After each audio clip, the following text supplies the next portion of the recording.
So Shamima Begum has had her British citizenship revoked. Well, about bloody time, eh? I mean, what have we just watched? This saga that's been going on for days, where we've had officials saying, oh, we can't make her stateless and she's a right to come back. And we've seen all these lefties out with their bring Shamima back posters. And this is a terrorist. I don't care if she herself carried out those atrocities. We saw this girl sit on camera, completely callous, no remorse, calm, collected, almost grinning, saying she wasn't fazed by seeing severed heads. She wasn't bothered by witnessing executions. And she justified the brutal killing of children at Manchester Arena. We cannot have these people back. Now, I don't know if it's just me. In fact, I do know that it's not just me, because I've seen a huge percentage of the British population, which is comforting. I've seen a lot of you say, don't be sending her back here. Do not be sending her back here. This is a terrorist. She doesn't belong here. Why are we even discussing this? As soon as these people go out there, we should say, bang, your citizenship is gone. You are never coming back. And let's see how many of them go. We've already had lots of them back, by the way. This isn't just the first case of someone trying to come back. We've already got lots of them back. This one's a special case because she's willing to sit on camera, grinning, saying, the British people should have sympathy for me. Well, maybe if you didn't leave our wonderful country and go and join a barbaric terrorist group, we might sympathise, darling. But my sympathies lie with the victims of Islamic terror attacks, where people are being maimed and children are being scraped off the wall of Manchester Arena, and we're having people driven at and beheaded on our streets. They're the people that get my sympathy, and their families who have to live through that. Not your family, not you. Sorry.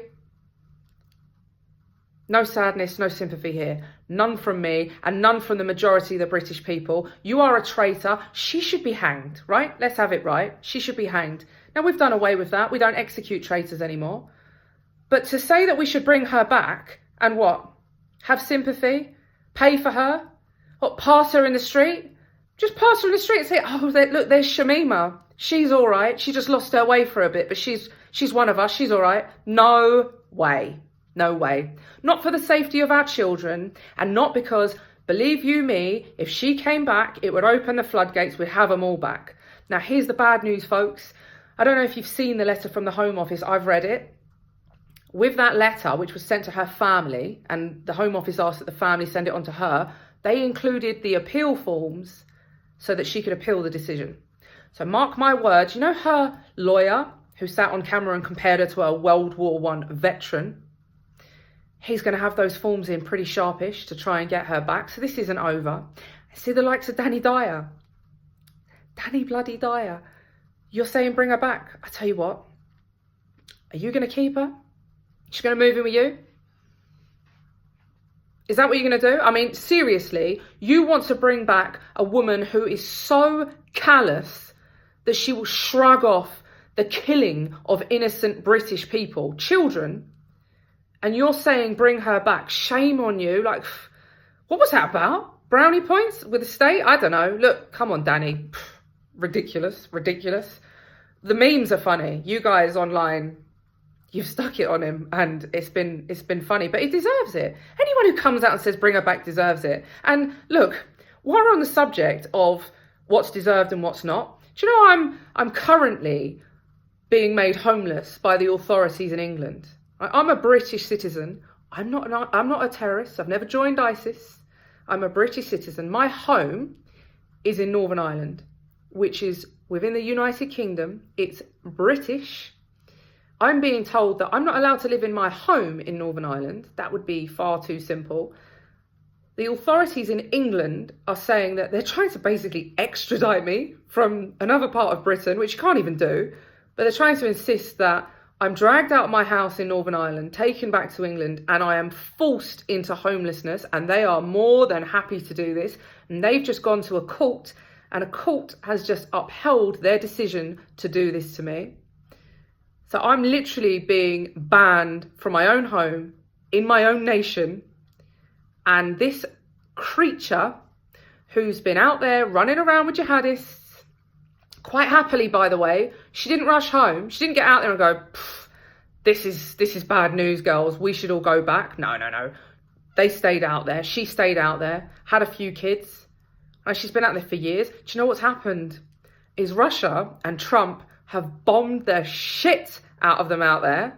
And ISIS is nearly finished. And she's looking around thinking, this isn't fun anymore. We haven't got a stronghold anymore. We can't drag innocent people off the street anymore and cut their heads off and all clap and cheer.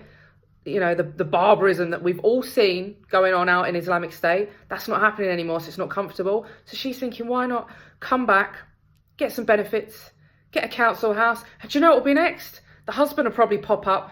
He's a Dutch national. We're still in the EU. So what next? She comes over, right to family life, need my husband with me. He's over, everyone's over, all's forgiven. Lovely. Don't think so. So as I say, a bit of perspective on this. British citizen, non-terrorist, banned from our own country. Terrorist, big appeals to bring her back. Can't make her stateless. Can make me homeless, but can't make her stateless. Riddle me that one. So you just wait for those appeal forms to go in, folks, because they will be in very soon. And this is far from over. But do you know what I will say is keep those memes coming, because they are in a time where I'm going through a lot of trouble and it's tough. I have to say, I'm quite a tough bird, right? But times are pretty hard at the moment. See your memes and your messages of support.